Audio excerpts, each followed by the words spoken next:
Voici un exemple caractéristique d'une obstruction inamovible que l'on peut rencontrer sur un parcours.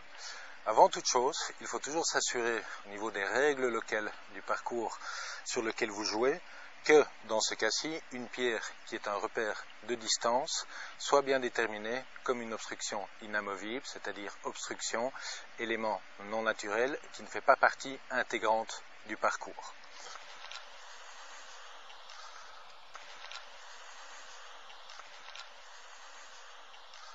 J'ai le droit de me dégager de cette obstruction inamovible à partir du moment où cette obstruction gêne la zone de mon mouvement ou, cas de figure de cette deuxième balle, où ma position est gênée par la présence de cette obstruction inamovible. Maintenant, nous allons voir la procédure de dégagement. Le principe, c'est que nous devons toujours trouver le point le plus proche d'où se situe la balle, où on va se dégager de cette gêne. Sur cette première balle, c'est la zone de mon mouvement qui était affectée. Donc, à partir de là, par rapport au drapeau, je vais planter un tee au point le plus proche où j'évite la gêne.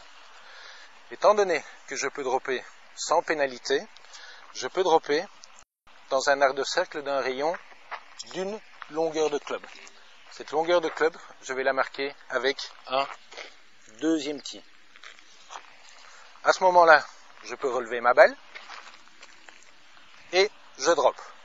Je vous rappelle que dropper une balle consiste à se placer face au trou, tendre le bras et laisser tomber la balle.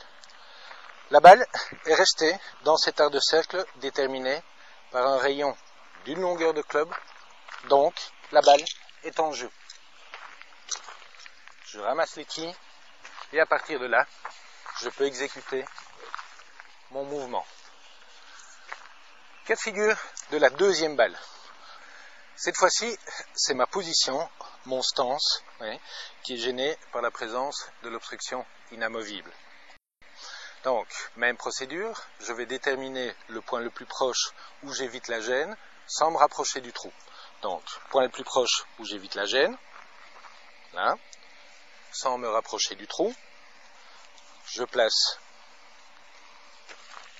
un tee, une longueur de club, puisque je drop sans pénalité, un deuxième tee, et je peux dropper ma balle dans cet arc de cercle déterminé par cette longueur de club. La balle est restée dans cet arc de cercle, ma balle est en jeu, je peux exécuter mon coup.